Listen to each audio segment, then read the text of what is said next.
Ahí estamos. Así que buenísimo. Ahí le voy a avisar que ya estamos. Así que bueno, bienvenida Claudia y Luciana, gracias por aceptar esta propuesta. Luciana, pensé que iba a estar en San Francisco, pero en realidad están en Lanús, así que estamos todos acá cerca.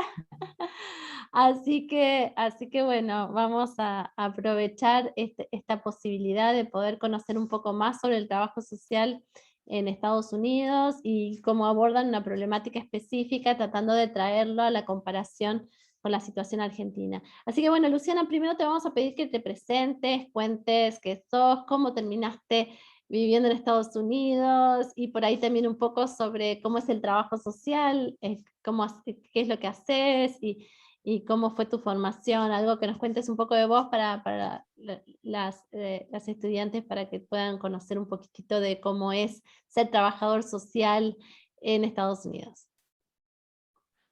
Hola. Hola, soy egresada de la Universidad de Lanús del año 2006. Me mudé porque me casé y me fui para allá. Y cuando llegué allá con mi licenciatura, yo no sabía si podía trabajar de trabajadora social. En realidad me fui como con muy poca información. Me fui y empecé a hacer laburos aquí y allá, pero no de trabajo social. Y estaba yendo a un colegio de adultos porque dije, bueno, voy a tener que empezar de cero. Y estaba estudiando para ser administrativa. Hay un poquito de información de antes. En Argentina era becaria, fui becaria de Garrafa años y fui residente de trabajo social hospitalario en la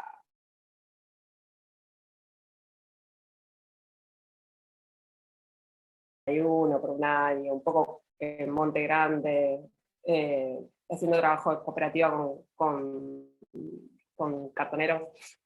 Y, y bueno, cuando llegué allá yo fui con esta idea de que no iba a poder hacer nada de trabajo social, ¿no? De que iba a tener que estudiar todo de cero. Y cuando llegué y estaba haciendo esta clase, una compañera me dice, hay una oficina en una de las, como los colegios terciarios de San Francisco, que ayuda a la gente que emigró de otro país y que tiene experiencia en salud, a ver cuál es el camino que tienen que tomar para volver a hacer lo mismo que hacían en su país, pero acá. Y yo fui a esa oficina y cuando llegué me dijeron, pero sos bilingüe y sos trabajadora social y tenés experiencia y tenés una licenciatura, así que ya podés buscar este tipo de trabajos. Así que había un montón de trabajos que yo ya podía hacer como trabajadora social eh, con la licenciatura. Y bueno, mi primer trabajo allá fue como coordinadora de recursos en un hospital de niños. Así que trabajaba con las familias, orientándolo en los recursos. Por ejemplo, venían familias del interior a los chicos en San Francisco y tenían que dejar por ahí 7, 8 horas, entonces los ayudamos con el transporte, con el alojamiento, con la comida y esas cosas. Ese era mi trabajo. Entonces, ahí ese era lo que yo empecé haciendo y después también empecé a trabajar como en un centro de jubilados que era solamente para personas que hablaban español. Y hacía visitas domiciliarias. Esos dos trabajos. Eh, por ejemplo, en el hospital pediátrico yo trabajaba coordinando recursos y estaba en un nivel y arriba, el nivel arriba era que ellas tenían una maestría. Me derivaban los pacientes para que yo ayude a coordinar recursos. Así que era como más gestión, no era lo mismo que yo venía haciendo en los hospitales acá, o en el Garrahan o en el Hospital Regional de Mercedes. Y trabajé, creo que más o menos 2 años haciendo eso, o sea, trabajé mucho más, pero los primeros 2 años trabajé ahí y después me decidí a estudiar, porque estudiar allá es muy caro. Tenía que hacer una maestría que sale un montón de plata y que nadie te da ayuda, realmente no hay una ayuda que te ayude a cubrir el total. Es muy raro, por lo general se lo van a dar más a los ciudadanos que a los inmigrantes, tenés que tener bajos recursos, yo estaba trabajando, así que a mí no me dieron mucha ayuda en realidad. Me dieron un poquito, pero no mucho, o sea que básicamente me costaba para mí aceptar que me iba a tener que meter en una deuda, porque no es lo que, claro, ¿no? Acá hice mi licenciatura sin tener que pagar nada, y allá una maestría que tenía que hacer para en realidad volver a hacer lo que ya había hecho acá. Básicamente era el mismo trabajo. Ese era mi pensamiento, ¿no? Y bueno, nada, decidí estudiar, todo el mundo me dijo, hablé con trabajadores sociales latinos allá que me decían, bueno, es como que si no haces esto, si no tomas la decisión de hacer y de meterte en deuda, lo que lamentablemente vas a tener que hacer, o sea, nunca vas a poder volver a hacer lo que hacías, que es un bajón, porque yo quería volver a hacer lo que venía haciendo acá, que era ser trabajadora social hospitalaria. Así que me decidí a estudiar, y no quería dejar de trabajar porque ya estaba grande y necesitaba la plata, o sea, necesitaba, digamos, seguir trabajando y también seguir como generando experiencia, porque empezás de cero, o sea, la experiencia de Argentina es válida, fue válida todo el tiempo, siempre la usé y siempre mis referentes de Argentina fueron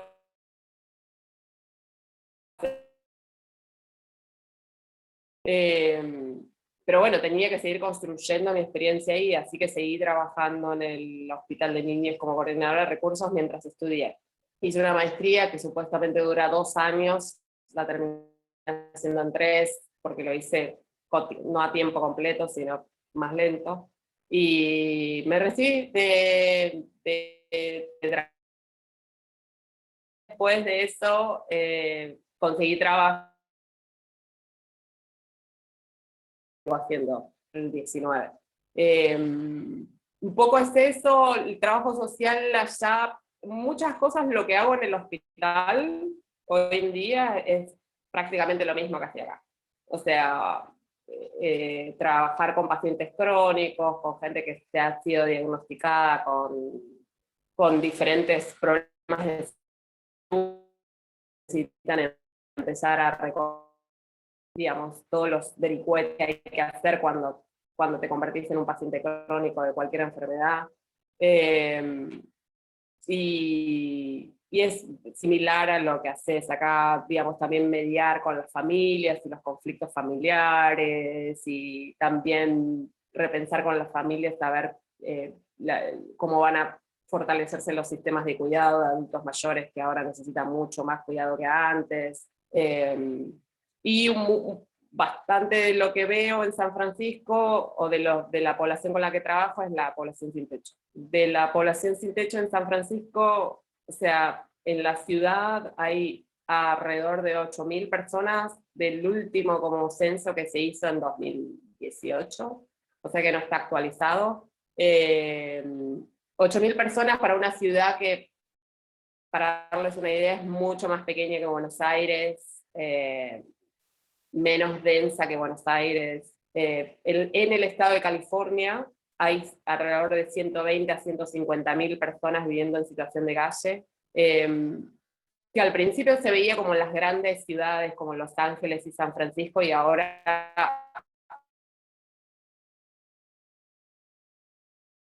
en situación de que no se veía tanto. En Los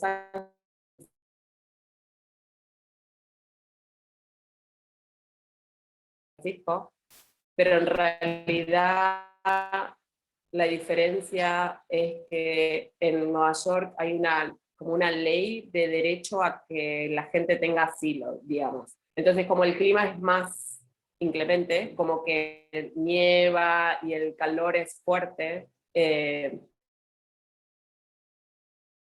digamos, lugares de resguardo para la gente sin techo, mucho más que en San Francisco.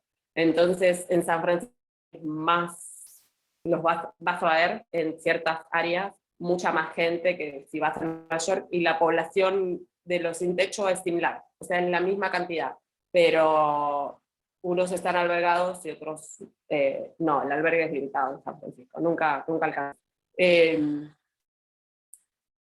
Básicamente lo que yo hago en el hospital es trabajar un montón con problemas de salud mental, adicciones, y también todos los problemas que vienen de las personas que están en situación de calle, que trabajé mucho en cirugía y en medicina con gente que viene con infecciones grandes, por la falta, digamos, por la falta de cuidados generales y la falta de higiene complejo para hacerse las curaciones, y hay equipos como que trabajan en las curaciones en la calle. No desde el hospital de la ciudad, del gobierno de la ciudad de San Francisco. Es muy difícil porque mucha gente tiene que tomar antibióticos y en realidad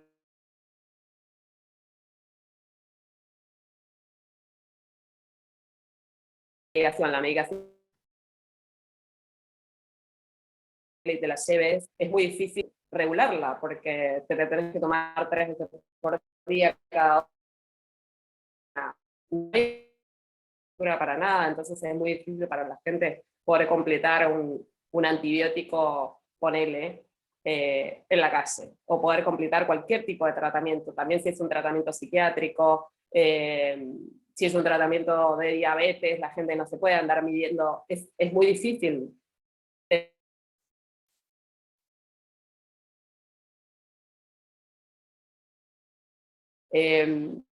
Dentro de todo, California provee obra social para la gente que está en situación de calle, y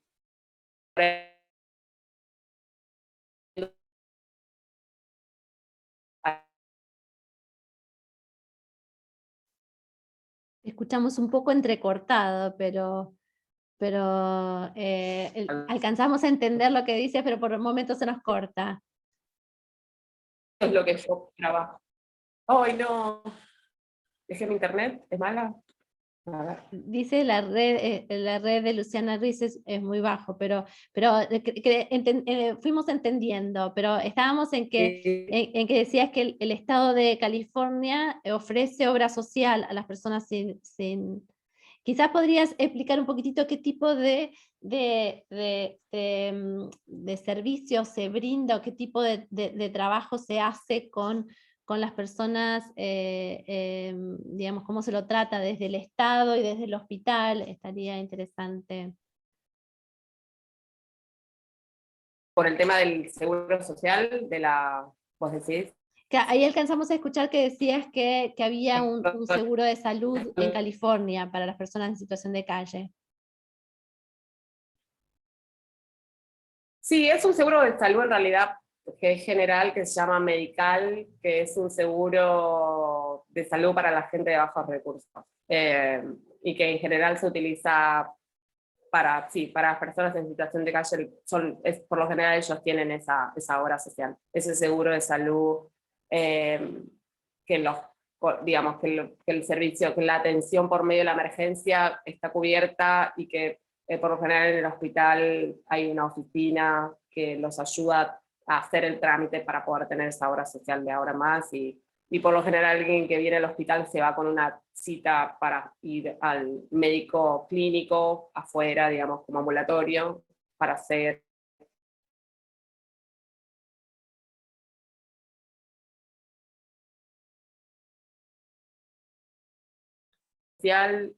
son del gobierno de la ciudad de San Francisco, y nada, están bien estructuradas, ellos están súper acostumbrados a trabajar con la población, pero es muy difícil retener y muy difícil, ese es el problema mayor, que es muy difícil retener la población. Lo que hacemos es conectamos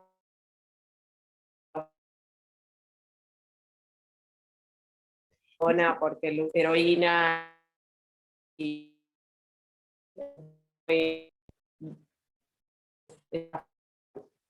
la Luciana, esa quizás si cortás metadona, el el video un fentanilo. ratito, pues por ahí te escuchamos un poquito Sí, voy a mejor. ver déjame ver si puedo ver si necesito conectarme a otra red. A ver.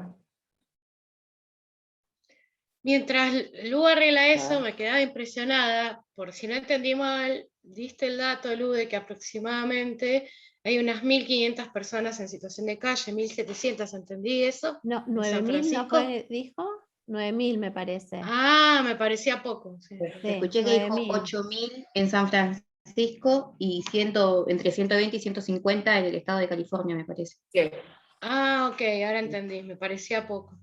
Okay. Y además eso sí. hace varios años atrás ha habido una crisis, después de la crisis del COVID y el tema de que subieron mucho las propiedades, he escuchado que en estos últimos años ha subido mucho también ese monto, ¿no?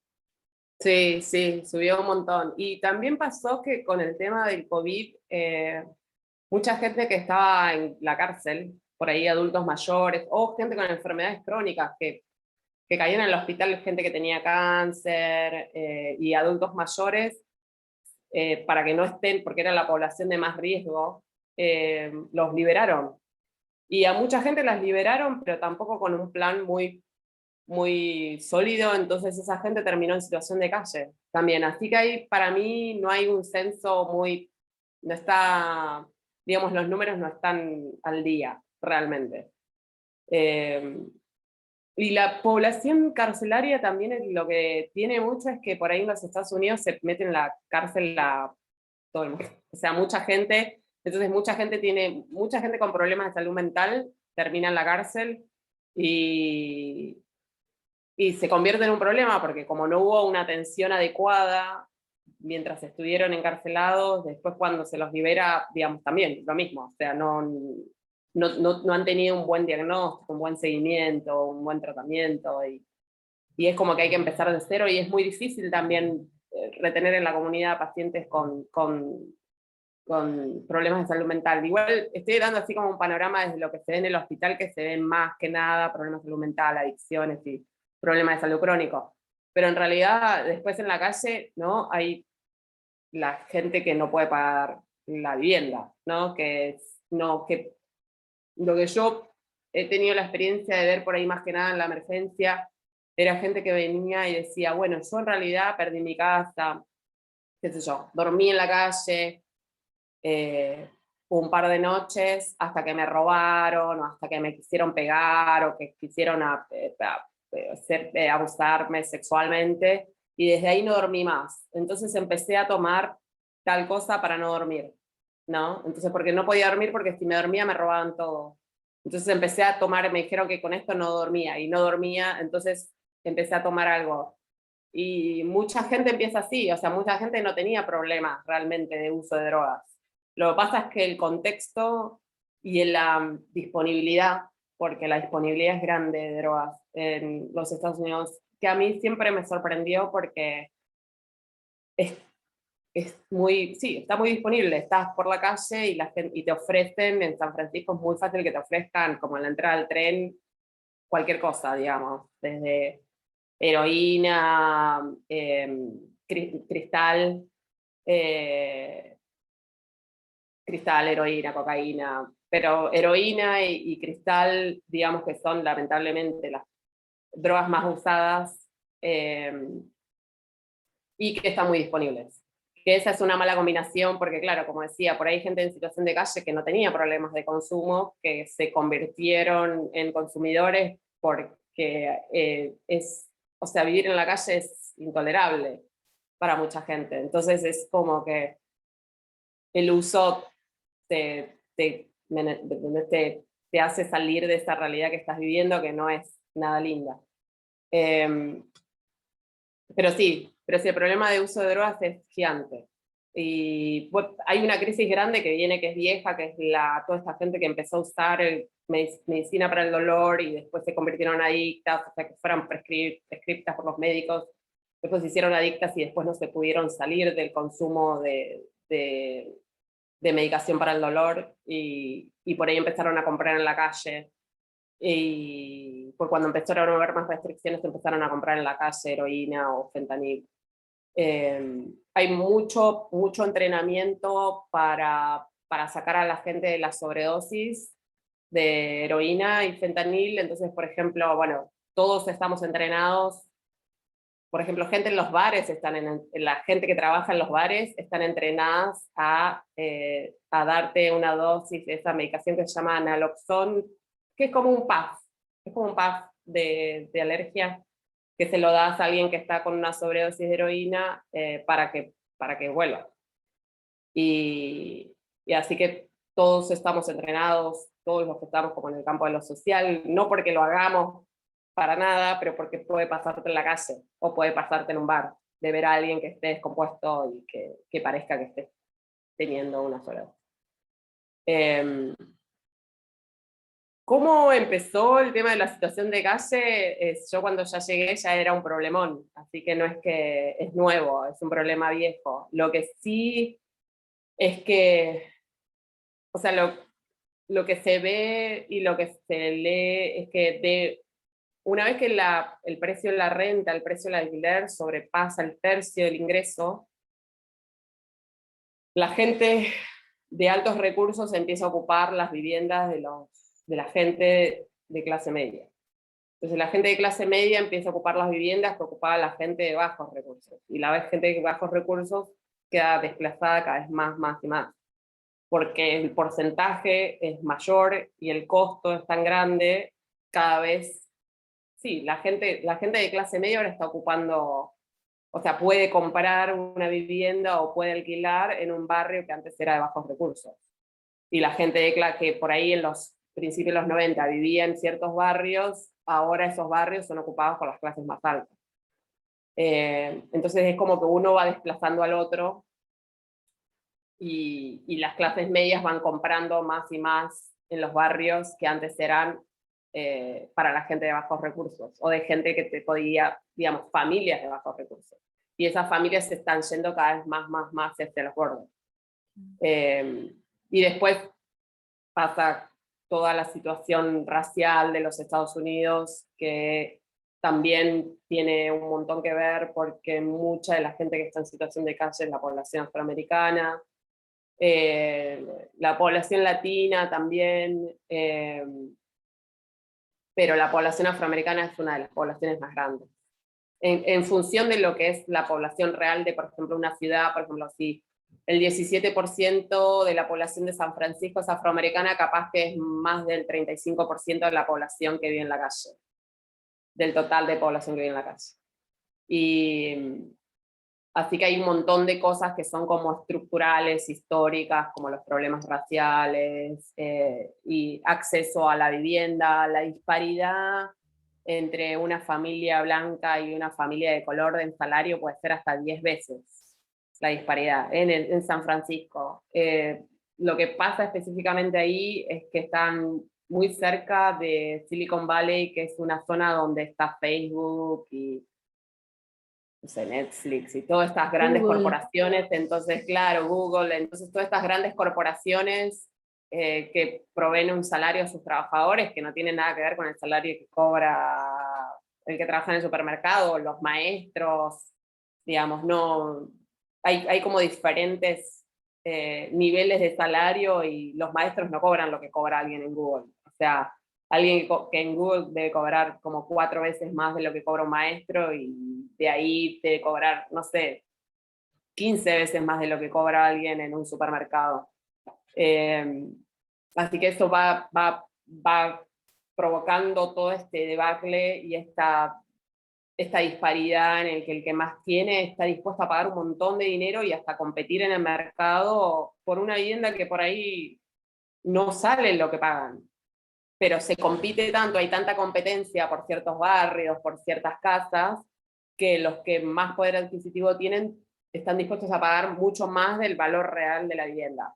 Entonces eso hace que los precios sean mucho más altos, o sea, sean desorbitantes, y altere toda la estructura de la vivienda. Más que hay carencia, hay una carencia de unidades, digamos, de unidades de vivienda en general. La ciudad de San Francisco y el área de la bahía, porque es zona de terremotos, no se construyen cosas altas, no se construyen edificios altos. Entonces hay como, si se construyen edificios son muy bajos, no son como rascacielos.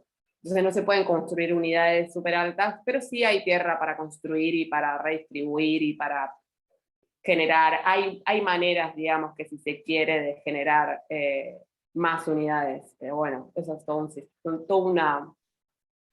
un plan que hay que, digamos, se está empezando en la ciudad de San Francisco a cobrarle más impuestos a la gente que tiene más dinero, pero es muy local, no es ni siquiera como a nivel estatal, a nivel del estado de California, sino como de la ciudad, que están empezando a cobrar más impuestos a la gente que más dinero tiene, para adjudicarlo a la problemática de la gente en situación de calle, porque es el problema más grande del estado de California, el más grande es el problema de la situación de calle.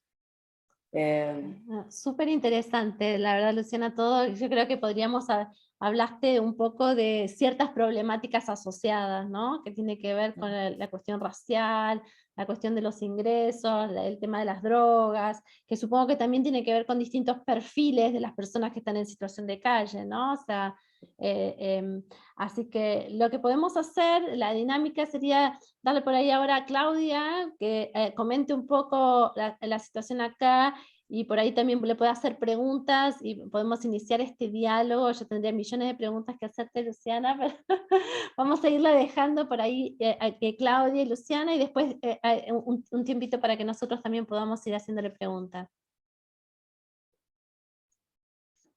Bueno, solo para hacer un paralelo con lo que contaba Luciana y también encontrar un contexto acá en la Argentina. Con Luciana nos conocemos, fuimos compañeras de la facultad, yo también soy egresada de la UNLA, egresé en el 2008 y compartimos muchos espacios en común. Pero fíjense la diferencia, ¿no? Lo que contaba Luciana en el contexto de Estados Unidos. Yo pude hacer una maestría acá en la UNLA, que espero graduarme el año que viene, que también tiene que ver con salud. Yo también estoy trabajando en salud en este momento y no me costó un peso, ¿no? Gracias a que soy egresada de la UNLA. Es una maestría de muy alta categoría en la Argentina, de hecho tiene la categoría más alta que da la Comisión de Evaluación Universitaria, y no me costó un peso, digamos. Y así todo, si hubiera que pagarla, es pagable, ¿no? Digamos, por ser. Entonces, digo, me parece que hay un contexto importante para el acceso y para la formación en trabajo social. Yo vengo trabajando hace mucho en el Estado, me formé principalmente en el Estado municipal primero, trabajé muchos años y ahora trabajo en el Estado provincial, en salud. Vengo con una trayectoria muy fuerte en la cuestión de género. Y no trabajo en mi rol de ejercicio profesional, digamos, rentado, si se quiere, con la situación de calle, sino que llegué por otro lugar.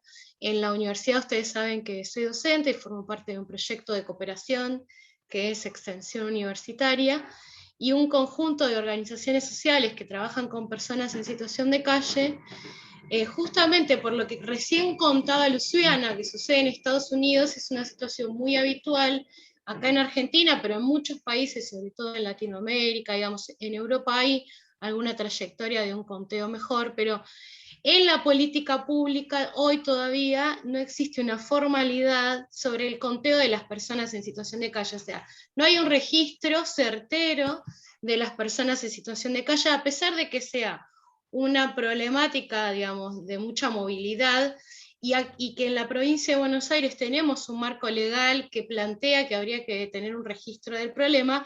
Ningún estado lo hace, ni nacional, ni provincial, ni municipal.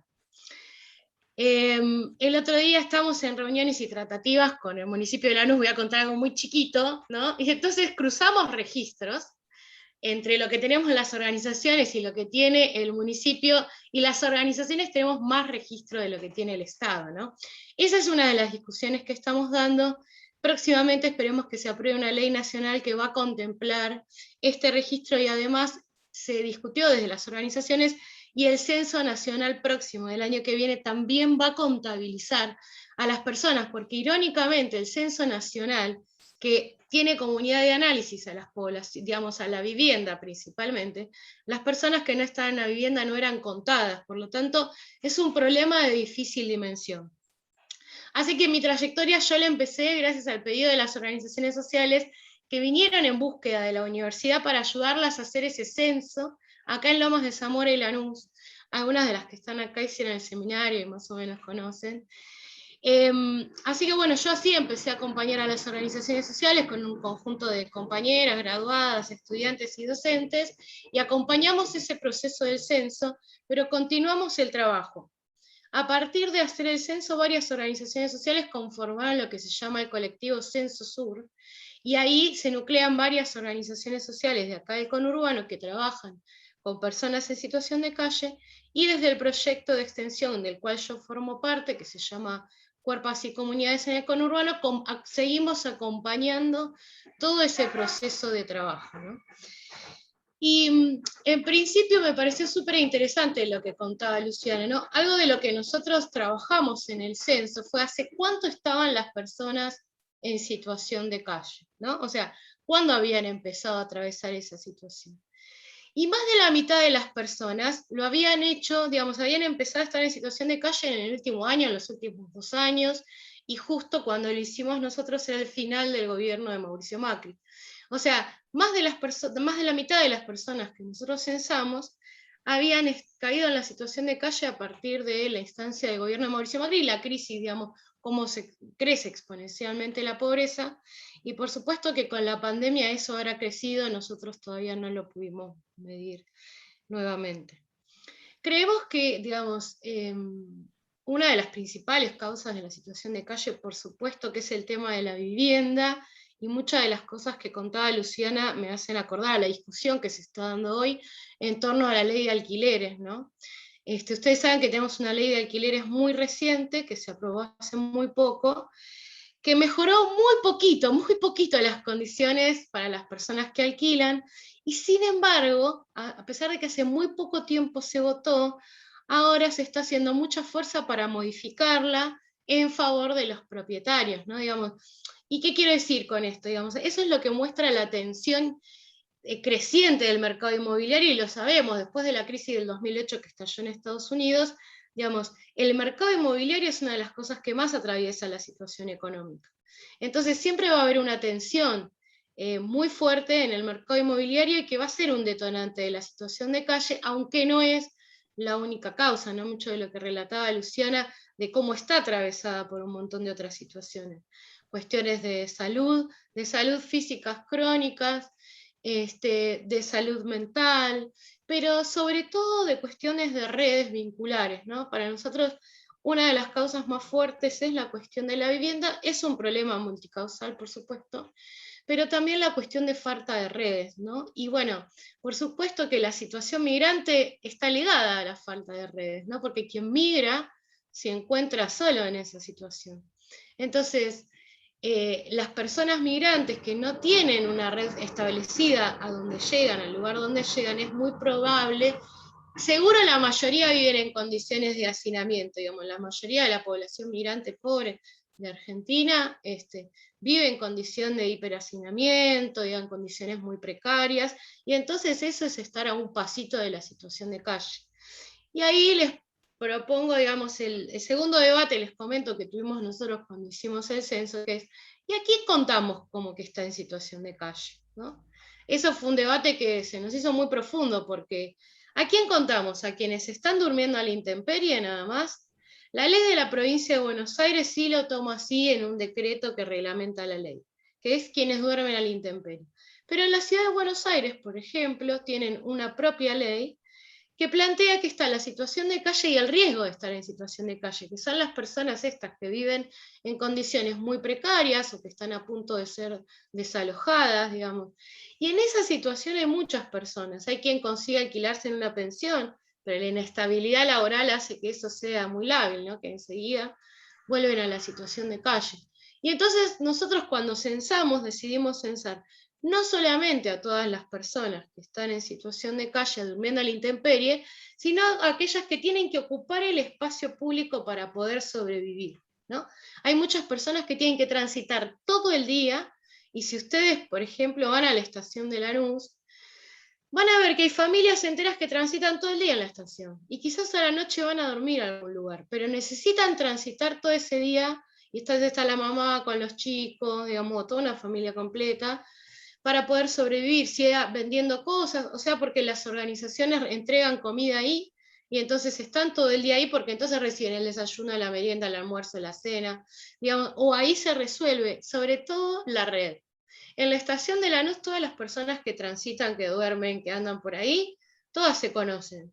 Y ese conocerse, a pesar de que hay peleas y discusiones como en toda red de vínculos, como las que podemos tener nosotros con nuestra familia, con nuestros amigos, digo, también protege y acompaña, ¿no? Entonces, nosotros nos damos cuenta que aunque hay personas que tienen un techo muy precario para dormir, también forman parte de esa situación de calle y que necesitan apelar a esa red no solamente por la subsistencia de los alimentos, sino por las redes vinculares que implica encontrarse en ese espacio público, ¿no?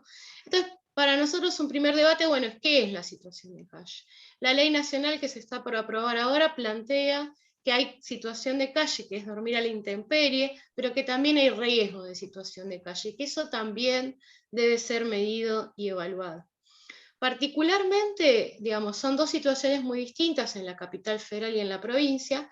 En la capital hay un subsidio habitacional, digamos, el gobierno de la ciudad tiene un programa de transferencia de ingreso limitado, digamos, a un año, donde se paga un monto que no alcanza ni siquiera para alquilar una habitación muy precaria en un hotel clandestino de la capital.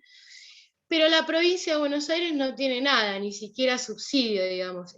Una persona en situación de calle en la provincia de Buenos Aires no accede a ningún programa de transferencia de ingresos, no hay manera. Y ni siquiera hay lugares de alojamiento transitorio, digamos, ¿no? En la capital sí hay lugares de alojamiento transitorio dependientes del gobierno de la ciudad, o algunos conveniados. En la provincia son muy escasos y casi nulos, y nunca se consigue lugar. Entonces, las personas en situación de calle que tienen domicilio en provincia no tienen posibilidad de acceder a ningún programa de transferencia de ingresos. Y con la pandemia, digamos, fue mucho más difícil, digamos, que esto le pasó a muchas personas, no solamente a la situación de calle, pero no se contempla en la agenda pública la situación de calle, ¿no? O sea, no se piensa en ningún tipo de política pública con esa perspectiva.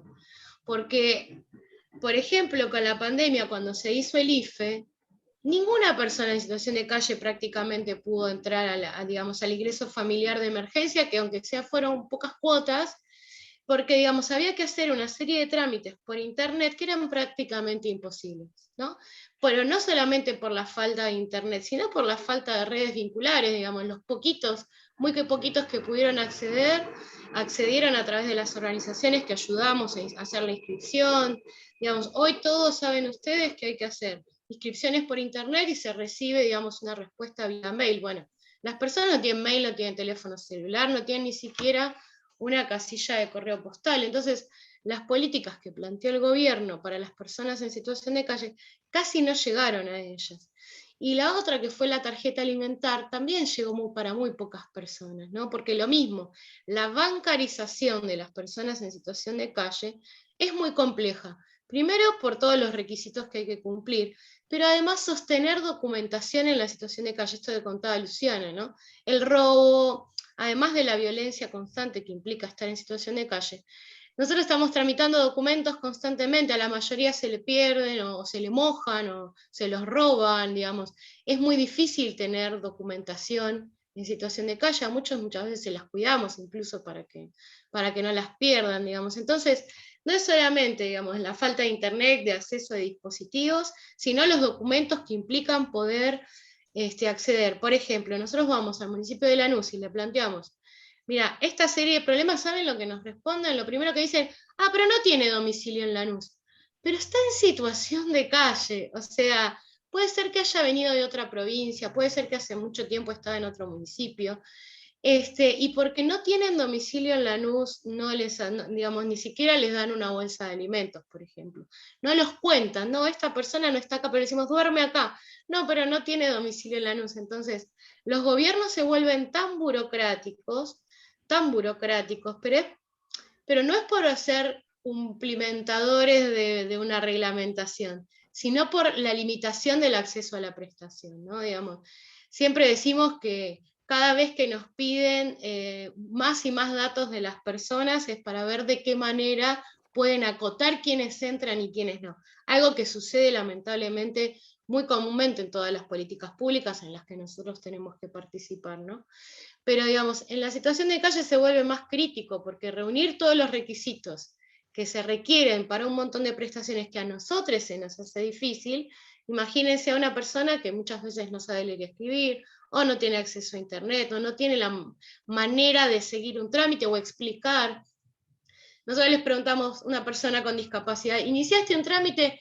Y no sé, una vez una señora me dijo que me iba a ayudar, porque claro, van transitando por distintos lugares, muchas organizaciones sociales tratan de hacer algo, pero a veces tiene resultado, a veces no. Entonces la persona no sabe si alguna vez inició un trámite, en qué estado está ese trámite, digamos. Hay una falta de acceso total a la política pública, y por otro lado un Estado que no piensa políticas específicas. Recién ahora creo que la situación de calle está tomando estado de agenda pública de a poquito, va a entrar una ley, después vamos a ver cómo se cumple, cuántos recursos se destinan, ¿no? A esto nosotros en primera instancia estamos peleando, digamos, para que se abra una red de centros de integración, ¿no? Digamos, la política de vivienda sabemos que va a llevar mucho más tiempo y va a ser mucho más complejo, pero por lo menos como instancia intermedia es que haya espacios donde las personas puedan habitar, y que no sea solo un techo, sino que sea una atención integral de la problemática, ¿no? Que haya, digamos, el proyecto de ley nacional propone una red de centros de integración donde se trabaje multidimensionalmente el problema, ¿no? En los aspectos de salud, económicos, laborales, educativos, ¿no? Documentos, bueno, todos los aspectos que puede tener la situación de calle. Pero realmente es muy grave, digamos, no hay políticas públicas pensadas para la situación de calle, incluso, digamos, por poner un ejemplo, en el municipio de Lanús, es muy interesante pensar que la atiende el área de asistencia crítica, ¿no? Y al área de asistencia crítica pueden ir cientos de miles de personas, entre ellas las personas en situación de calle. Y a veces lo único que tienen para dar es un bolsón de alimentos. Imagínense que en la situación de calle no sirve de nada un bolsón de alimentos para cocinar si no hay dónde cocinar. Entonces, la municipalidad prácticamente no da respuestas al problema. Mayormente en esta instancia lo están haciendo las organizaciones sociales como pueden, con alimentos, con vestimenta, con duchas, que es otro de los espacios que se están gestionando, pero no desde el Estado.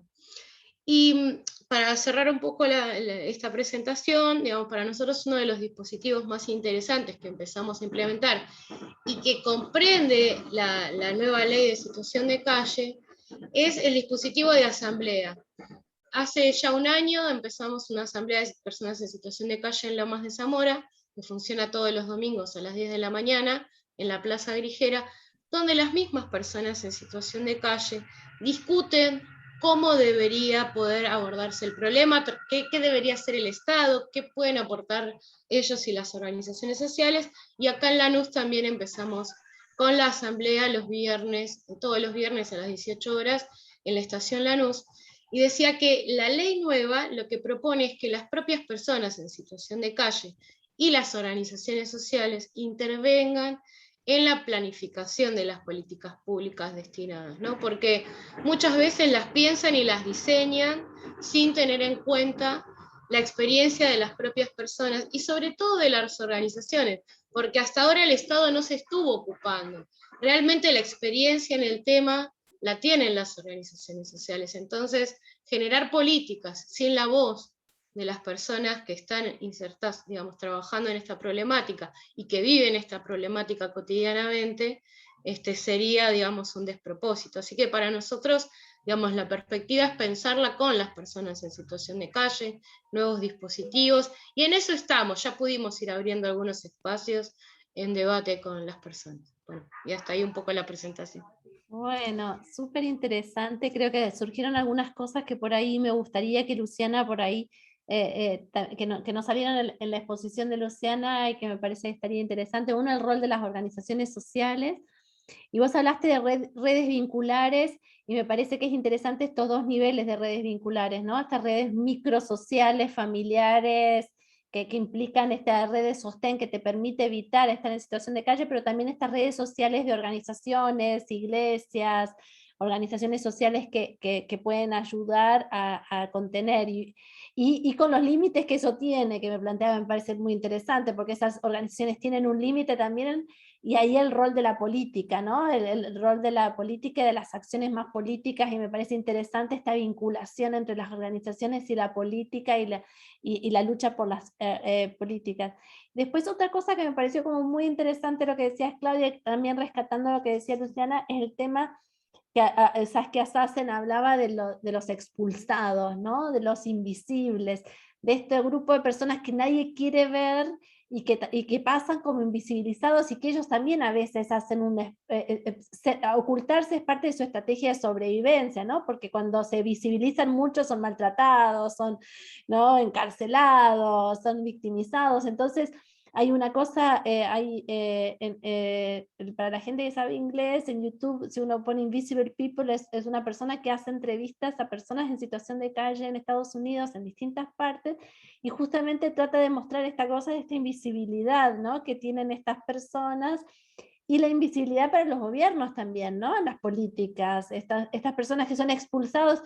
Luciana, vos, me pareció muy interesante esto que venías diciendo, bueno, van siendo como desplazados del mercado inmobiliario, ¿no?, por los otros, como expulsados, y terminan siendo estos nuevas formas de marginalidad, que pueden incluso estar incorporados al mercado de trabajo, ¿no?, que pueden estar trabajando en trabajos de tan mala calidad que no les alcanza ni siquiera para alquilar una vivienda, ¿no? Y acá esta cosa de lo macrosocial, del mercado de la vivienda que vos traías también, Claudia, ¿no? O sea, el mercado inmobiliario, las lógicas del mercado inmobiliario, y este choque entre la vivienda como derecho y también como una mercancía. Y quería preguntarte también, Luciana, bueno, un poco tus apreciaciones sobre eso, y para mí una de las cosas centrales también es el tema que pasa con la niñez, ¿no? En situación de calle, porque yo sé que en Estados Unidos, por ahí, si hay una familia que tiene niños, a los niños generalmente se los saca, ¿no? O sea, se prioriza el derecho de ese niño al derecho a vivir en familia. Entonces, también me gustaría que, no sé si podés hacer alguna reflexión sobre eso. Sí, con el tema de los niños, no se ven niños en situación de calle en San Francisco, pero porque enseguida sí los tutelan, digamos, enseguida se los sacan y digamos, hay más recursos de albergues para familias que por ahí para hombres solos. Entonces a una familia por lo general se la alberga. Y se le dan algunos recursos para poder, digamos, continuar. El sistema de protección de derechos infantiles va a intervenir y va a generar un poquito más de recursos de los que tenían antes para ver si se los puede proteger y tratar de mantener a la familia unida. Pero por lo general, digamos, si los adultos están en situación de calle y tienen otras problemáticas, no, el sistema de protección los va a separar y los va a poner como en tutela hasta que los papás puedan, digamos, establecerse y poder. Pero la verdad es que como trabajo con adultos más que con niños, no sé un montón de niños, pero sí. En realidad, con respecto a lo que Claudia estaba hablando de la documentación, creo que ese es uno de los problemas más grandes que hay, porque es lo mismo. O sea, sin celular, sin documentación, no se puede, digamos, hay sistemas y hay mecanismos para lograr tener un techo. ¿Sí? Hay sistemas y hay organizaciones trabajando para que alguien pueda anotarse en una lista y esperar años y conseguir un lugar que por lo general es un lugar que es de ocupación de una individual, que es una habitación de una persona en un piso donde hay muchas habitaciones y hay baños compartidos. Entonces es bastante informal, no es ideal, y mucha gente espera años hasta conseguir eso, 2 o 3 años hasta conseguir eso. Lo que pasa es que para hacer eso tenés que tener la continuidad de poder seguir el trámite, y al trámite la gente en el curso de 2 o 3 años cambia un montón de veces de teléfono, se pierde, se lo roban, el documento se pierde, Y sí, es muy difícil mantener el trayecto ordenado hasta que esto se efectivice. Ciertas personas que están viviendo en esa condición, que muchos dicen que es peor que estar en situación de calle, en momentos yo hice visitas domiciliarias a lugares así, y sí, hay habitaciones que no tienen puerta, así que es muy, muy informal. Y por lo general la gente paga como un porcentaje, si tiene como una pensión por discapacidad, pagan un porcentaje de su pensión para cubrir esa habitación. Y si en algún momento logran conseguir un departamento por medio del gobierno, digamos, de la asistencia de las organizaciones y del gobierno, también les siguen sacando un porcentaje de su pensión por discapacidad o de su pensión de ancianos para cubrir la vivienda. Pero sí, es muy difícil, digamos, desde el hospital, por ejemplo, podemos llamar y poner a alguien en la lista, pero de ahí a que esa persona continúe teniendo el mismo número de teléfono o consistentemente llame a la organización para preguntar cuál es el estado de su trámite o de que cambió el teléfono, es muy complicado continuarlo. Sí, me encantó lo de Claudia y lo de las relaciones vinculares. Lo terrible de acá es que en los encampes la policía los rompe. Entonces, por ejemplo, en los encampes lo que pasa es que la gente empieza a vincularse y empiezan a generar redes. Y hay veces que las organizaciones hasta van a los encampes y han hecho en algunos lugares no de la ciudad, pero sí en Oakland, que es donde yo vivo, que es como el conurbano de San Francisco. En los encampes ha habido como escuelas terciarias de carpintería y vecinos que han ayudado a hacer como pequeñas casitas de madera, ¿no? Como muy pequeñas, que entra una cama, nada más, y como unos estantes. Entonces habían estado ayudando a la gente en situación de calle a hacer estas pequeñas viviendas, por ejemplo, abajo de las autopistas. Asentamientos, básicamente. Y por ahí le pedían al Estado que ponga baños de estos de plástico, digamos, los portabaños. Y se han puesto, pero después llega un momento en que por ahí la compañía que maneja la autopista quiere que los desalojen, entonces todo ese encampe se rompe y la gente empieza a esparcirse por distintos lugares porque se rompe, entonces tenés que ir a donde vas y esa pequeña estructura que se había generado, que por ahí no era mucho, pero era algo, se termina, digamos, todo el trabajo de las organizaciones y de los vecinos y también el tema de la policía, ¿no? Porque la policía, o sea, no hay digamos, no hay un plan después del desalojo. Entonces no hay un plan después ¿qué servicio se le brinda, por ejemplo, a los adultos mayores en situación de calle después de un desalojo? No hay una alternativa. Por eso muchos son las organizaciones sociales que albergan y que manejan albergues, como ciertas iglesias que tienen sus albergues, pero mucha gente que termina en el hospital, porque cuando llueve, o cuando nieva, o cuando hace frío, o cuando no se comió por varios días, una alternativa es el hospital, porque en el hospital te puedes quedar a dormir un poquito y te dan de comer. Y eso muchas veces pasa cuando pasa un desalojo, es que mucha gente se va un poquito, los más grandes se van al hospital brevemente, porque el hospital tampoco allá, que es un sistema tan, digamos, capitalista, el sistema de salud de los Estados Unidos no es un sistema que te deja quedarte un montón de tiempo, sino que por ahí podés dormir una noche en la guardia y ya está. Pero sí, no hay otros problemas, por ejemplo, en el que el Estado ha intervenido para comprar ciertos lotes en ciertos barrios y los vecinos han dicho, no, nosotros no queremos que se mude la gente en situación de calle acá, y que eso ha provocado un montón de trabas. Eso ha sucedido un montón, que el Estado ha propuesto ciertas respuestas y los vecinos no han querido que esa clase de gente se mude a su zona. Así que hay un montón de tire y afloje en el que los vecinos no quieren que personas en situación de calle se relocalicen en esas áreas. Y sí,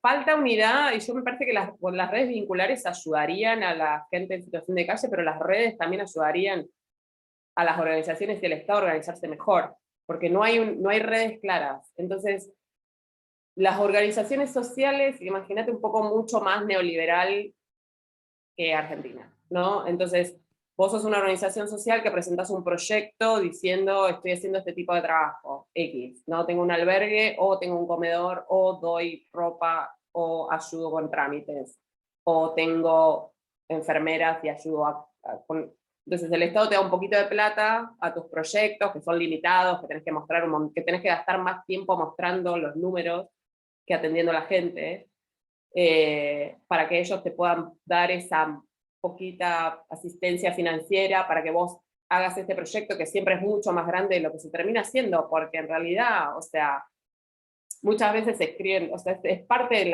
del juego neoliberal. Desafortunadamente, cuando el Estado empezó a correrse de la atención y de la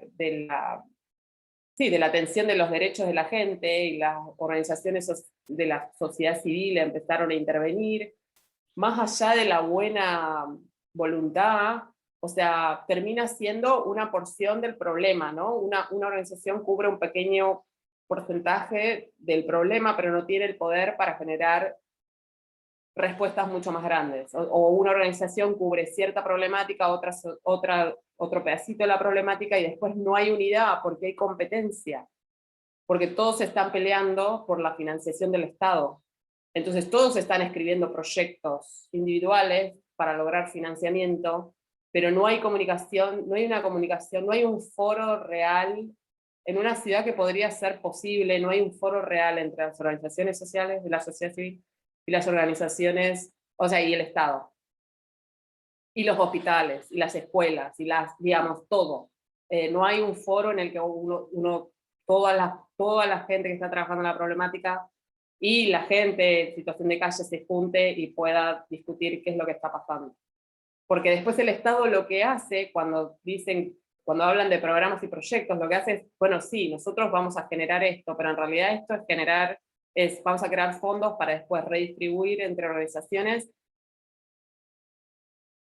y se despegan, ¿no? Y ya está. Entonces eso hace que las problemáticas tampoco sean como holísticas, que se resuelvan como de forma global, porque no hay unidad, básicamente. Súper interesante. Acá aparecieron algunas preguntas. Están preguntando por ahí el tema de los veteranos de guerra, ¿no? Que quizás qué pasa con eso, y también con los migrantes, ¿no? Así que pasa cuando una persona se encuentra en situación de calle y no tiene ciudadanía o residencia, el tema de las personas que se deportan. Y podíamos dejarla de Jonathan para después, para un segundo momento, que me parece que es interesante como para compararlo un poco con Claudia, ¿no? Un poco sobre las representaciones de los otros sobre quienes están en situación de calle.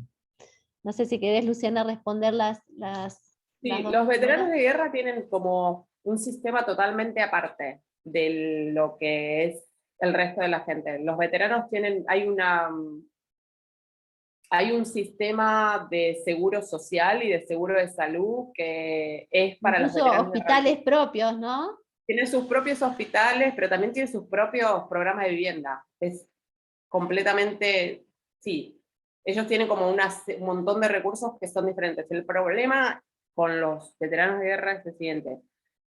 Si vos fuiste, o sea, el sistema militar es muy grande, entonces vos podés empezar y terminar tu carrera militar y ser como dado de alta de tu carrera militar, ¿no? Cuando cumpliste lo que es programado desde un inicio, no sé, qué sé yo, 3 años de servicio, 5 años de servicio. Hay mucha gente que no termina su servicio. Entonces, esa gente que no termina su servicio no califica para los programas de veterana de guerra. Las únicas personas que califican son las personas que cumplieron todo su servicio. Entonces ese es un problema, porque después hay un montón de gente que estuvo en servicio pero que no lo terminó y se cae, queda en el medio. no califica. No califica para sus propios hospitales, no califica para los programas de vivienda, no califica a nada de este montón de recursos que tienen, que son recursos bastante copados, o sea, en comparación con la población general, que la población general no tiene. Ellos tienen sus propios recursos de vivienda.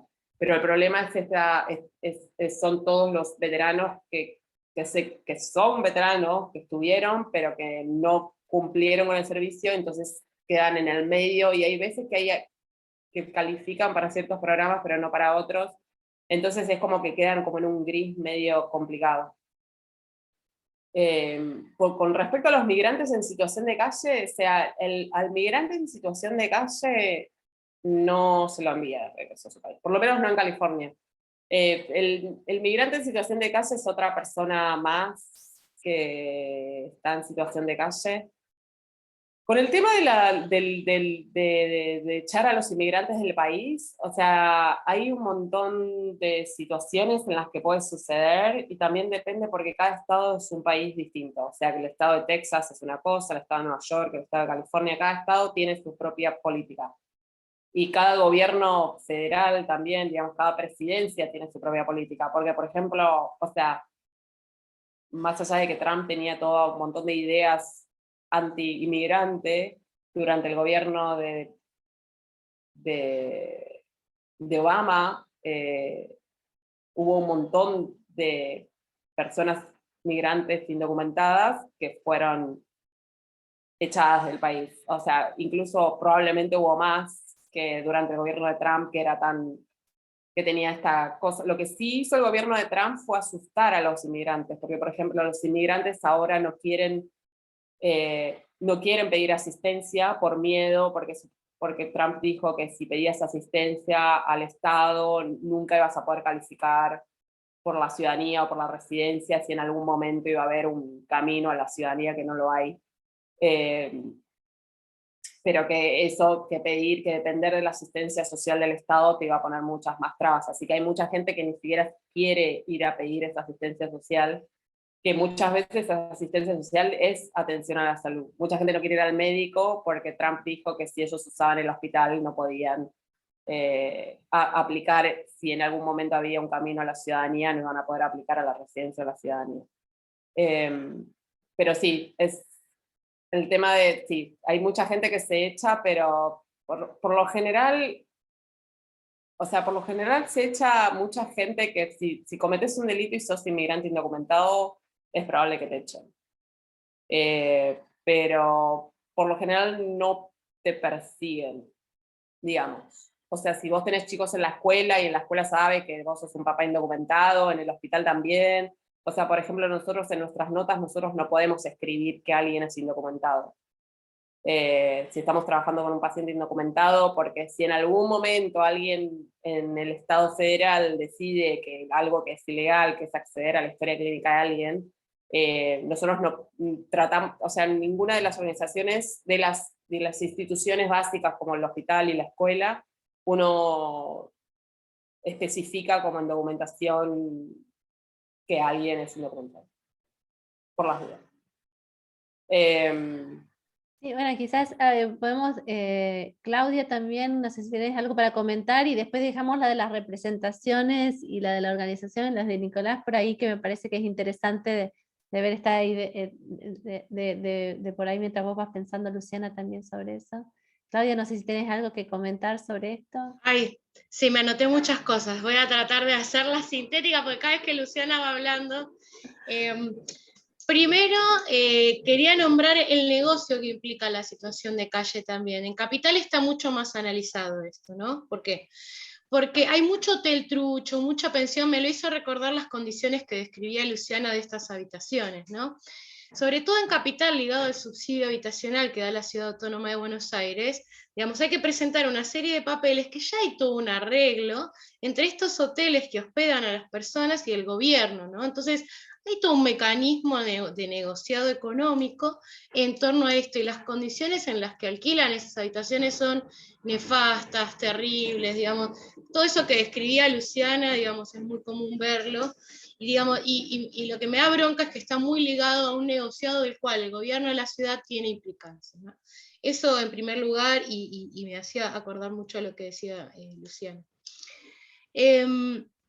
Pero además quería ligarlo un poco con esto del miedo, que me gustó también que dijo Luciana, con respecto a lo de Trump. Qué interesante, ¿no? Porque si bien Obama, que parecía un presidente más progresista y era demócrata, también, no solamente con el tema de los inmigrantes, con la cuestión de la guerra, digamos, no hubo mucha controversia al respecto, cómo se utiliza el miedo para aplacar también la demanda que aparece, ¿no? Y ligando un poco a lo que pregunta Jonathan. Y voy a traer un relato que sucedió hace muy poco acá en Lanús.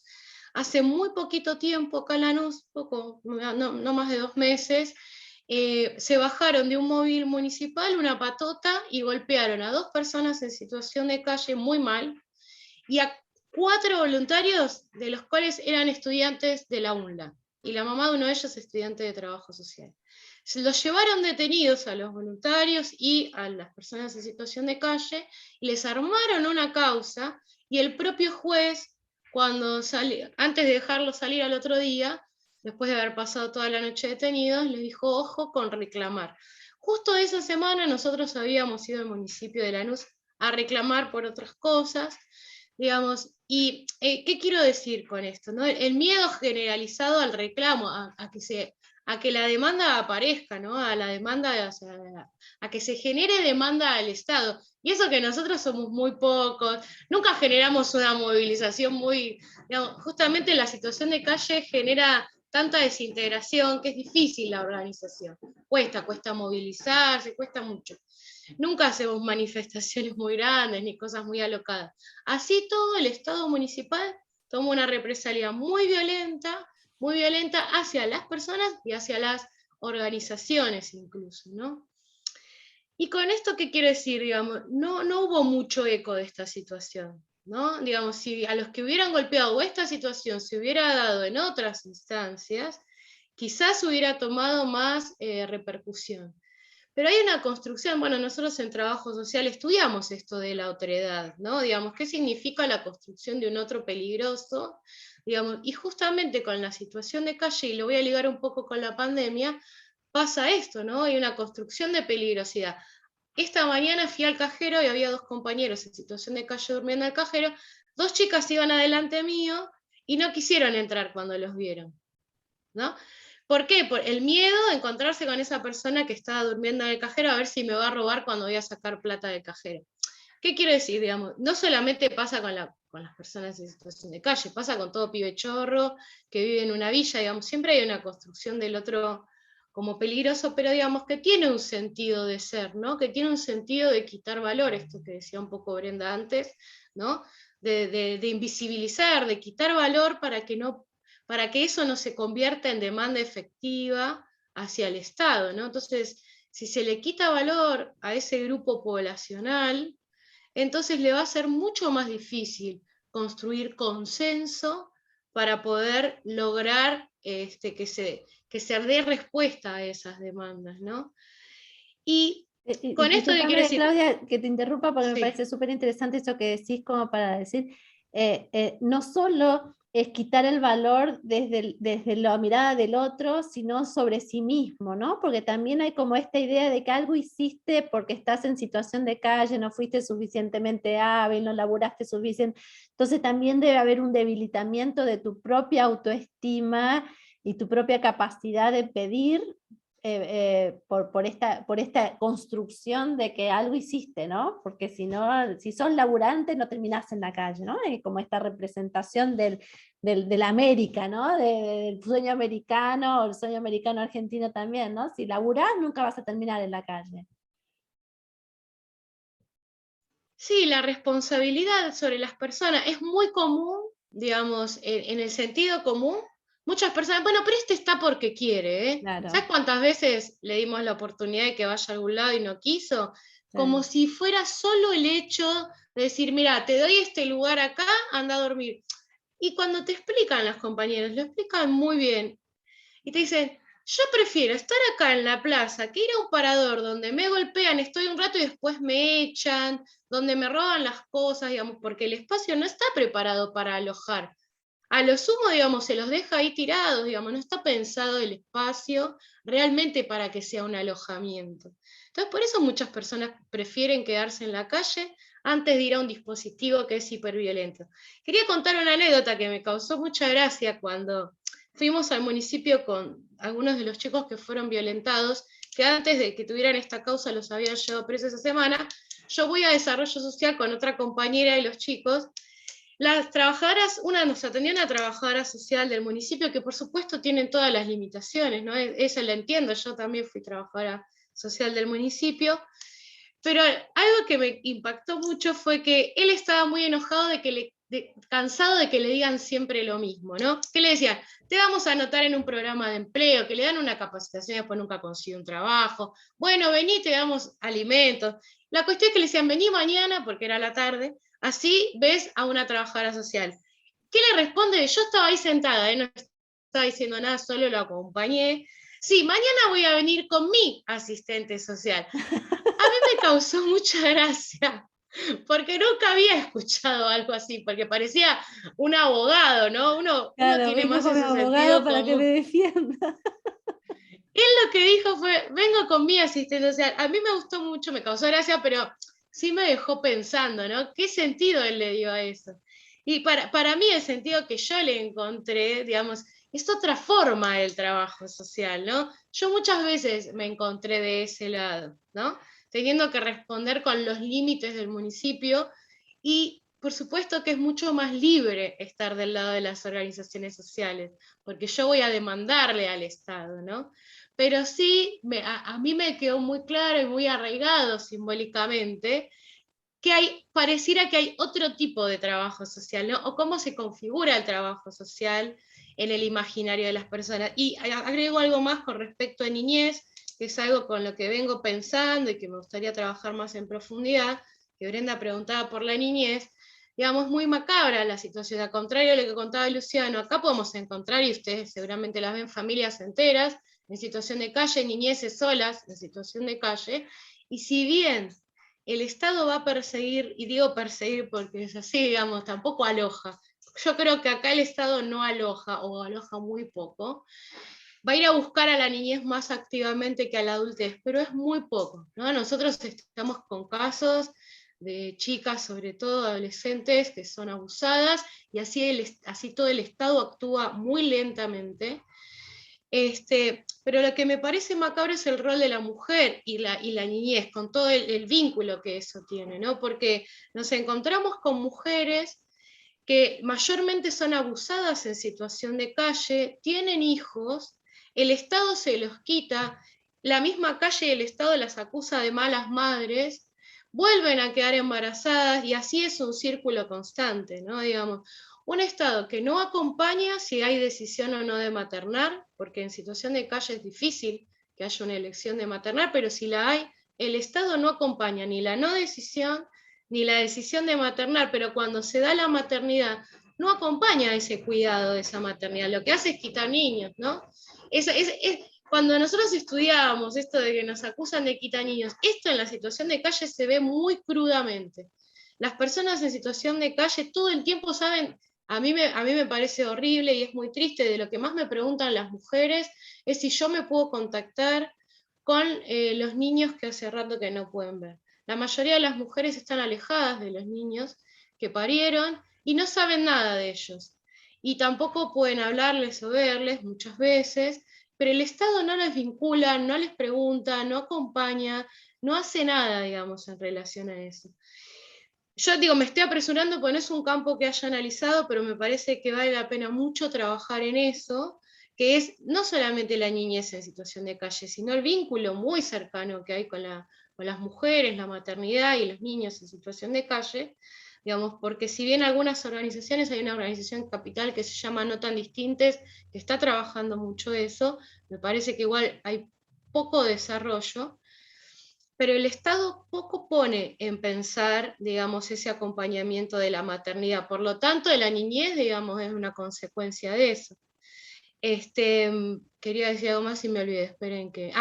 y con respecto a la niñez, digo, En general, yo nunca trabajé en equipos de niñez, por ahí hay compañeras que estén más cercanas, por ahí vos, Brenda, pero la sensación que tengo de los equipos de niñez es que es un trabajo de alta demanda, mucho desgaste, y que en general lo ocupan trabajadores recién graduados de todas las disciplinas, del trabajo social, de la psicología. Es muy mal pago, entonces nos encontramos en general con equipos muy poco formados en el área específica, ejerciendo un rol muy desgastante, muy preocupante, que los desborda, y cobran tan poco que enseguida salen eyectados y otra vez empieza el circuito, y otra vez, digamos, son profesionales muy mal pagos y con muy poca experiencia de trabajo. Por lo tanto, abordar la situación de calle es como una cosa, digamos, de superhéroes para ese tipo de equipos. Es mi percepción, perdón si lo explico muy coloquialmente. Bien. Y quizás como para ir cerrando también, Luciana, estaría bueno volver a ver el tema de las representaciones, cómo lo ves ahí, y bueno, y cómo lo trabajan ustedes por ahí desde también, qué tipo de abordaje, más allá del tema de los recursos, qué tipo de abordaje hacen ustedes desde el hospital también, cómo ven el trabajo social con las personas en situación de calle. Para mí el tema de la situación de calle se cruza tanto con el tema racial, que es tan complicado y está tan vinculado con las representaciones, porque es o sea, es como el problema racial es una representación social que es vieja y tiene como un bagaje histórico en el país que es muy denso y es muy complicado y mentalmente atraviesa a las gentes de diferentes clases sociales y diferentes orígenes raciales de manera distinta, y más allá de que la situación de calle sea una problemática o sea, es una problemática dentro de la problemática racial, que es más grande que la situación de calle. Hay un problema que es o sea, el mismo tipo de representación de que está ahí en la calle porque lo elige, o sea, el mismo tipo de representación social, la misma. Hay un montón de cosas que son similares sobre la experiencia de, por ejemplo, alguien que está en un albergue y que no quiere ir al albergue porque es peor que estar en la calle, o sea, la documentación, todas estas cosas son similares, las experiencias son similares, porque el estar sin techo es una experiencia única, que cuando se atraviesa, por eso prácticamente se repite, no importa que estemos acá o allá.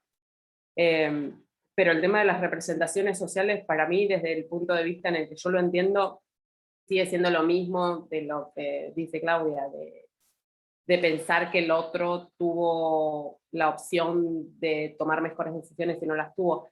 Pero otra cosa que discutía hace poco con un amigo que es antropólogo, que hablábamos también del tema de por qué la mayor cantidad de las personas que viven en situación de calle son hombres. Y cuál es el peso de la percepción de las masculinidades se tiene alrededor del mundo, en lugares como Buenos Aires, o como San Francisco, Los Ángeles, Nueva York, y en Suecia, si es que hay, si hay gente en situación de calle. Por lo general, la mayor cantidad de gente en situación de calle son hombres, adultos, solos. ¿Y cuál es el peso de lo que se espera de un hombre que afecta y que básicamente profundiza que los hombres terminen en mayor grado en situación de calle que las mujeres y los niños? Y cómo deviene de esa...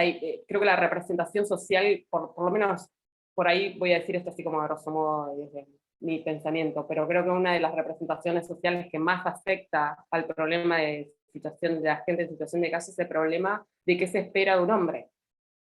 Entonces, que cuando el hombre no cumple con las expectativas que dicta la sociedad de lo que ellos tienen que ser, proveedores, trabajadores, etcétera, etcétera, etcétera, cuando todas esas expectativas no se cumplen, cada vez se cae más. ¿Cómo los hombres usualmente son la gente que menos pide ayuda?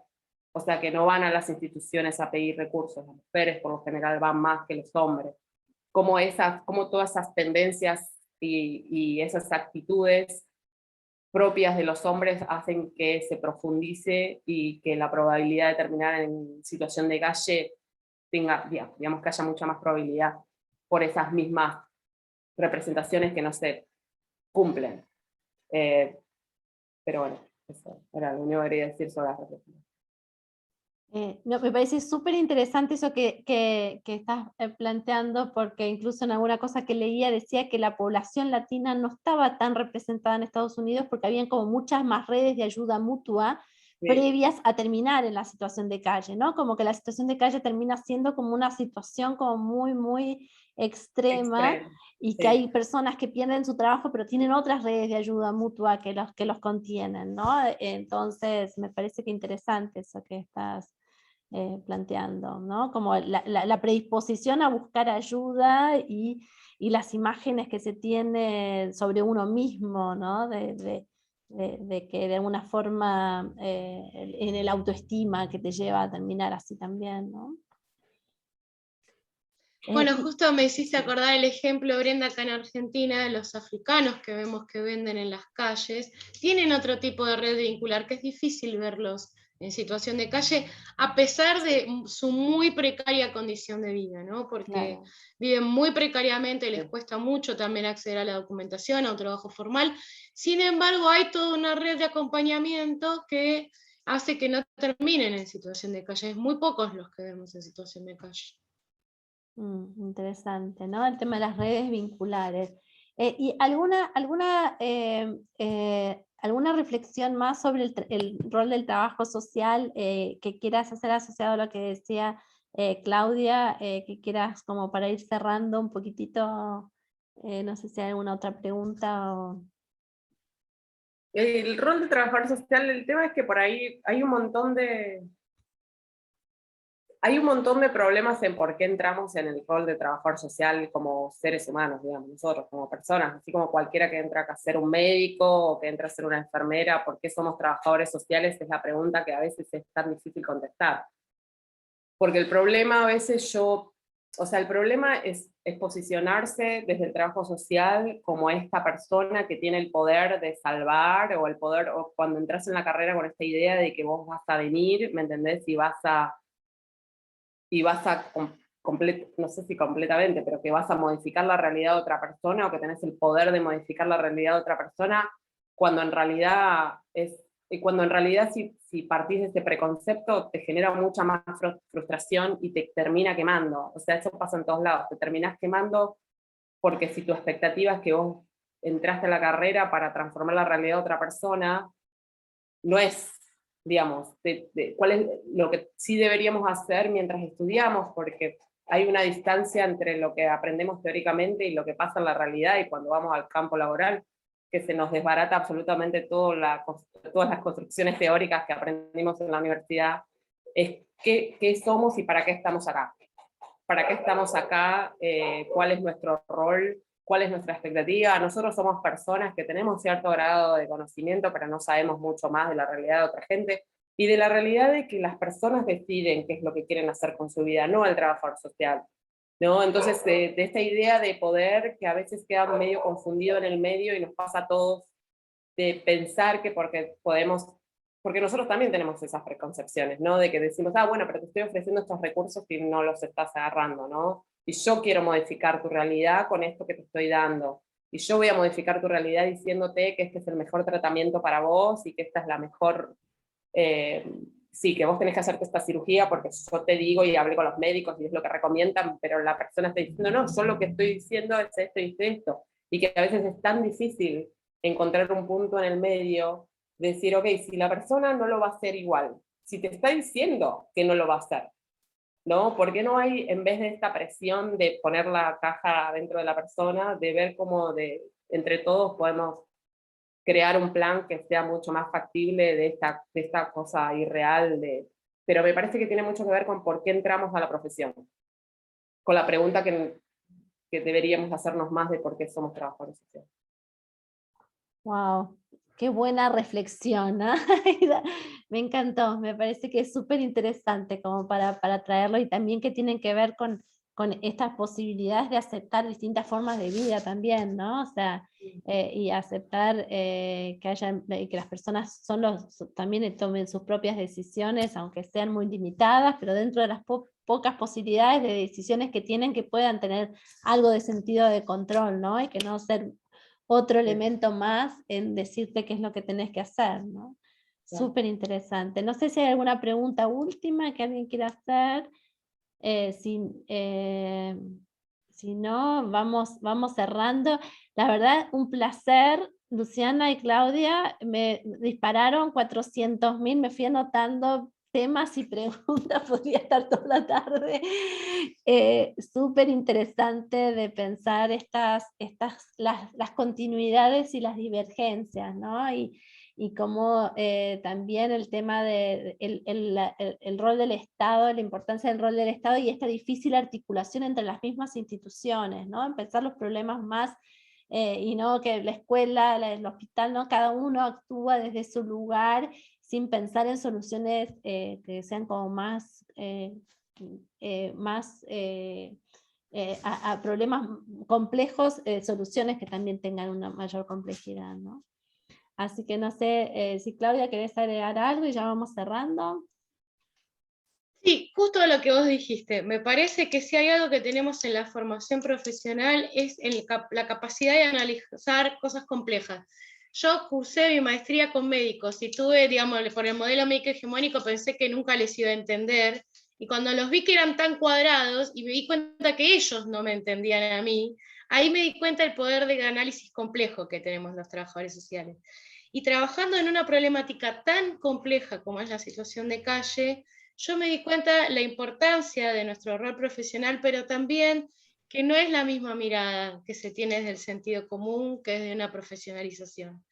Y creo humildemente, acá está Jonathan, un compañero de una organización que espero que así lo perciban ellos también, que no fue lo mismo el transcurrir de las organizaciones solos que la intervención de la universidad. Y no fueron a convocar a cualquier carrera, fueron a convocar a trabajo social.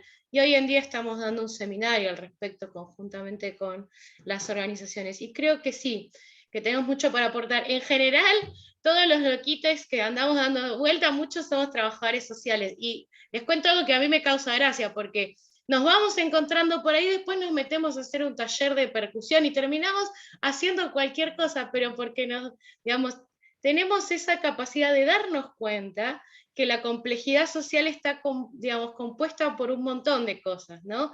Por la necesidad de las organizaciones sociales, pero también de la necesidad del Estado, del arte como un elemento de transformación social, ¿no? Digamos, tenemos esa capacidad de análisis complejo que seguramente la deben tener muchas otras profesiones, pero esta capacidad de analizar en distintas instancias de lo social, de lo micro, de lo macro, de lo meso, en lo gubernamental, en las limitaciones del Estado y en la potencialidad y limitaciones de las organizaciones sociales, creo que pocas profesiones tienen esa capacidad, y además de poder vincularse con las personas, ¿no? Digamos, de en esa trayectoria de analizar, ir trabajando al mismo tiempo, no es solo analizar, ¿no?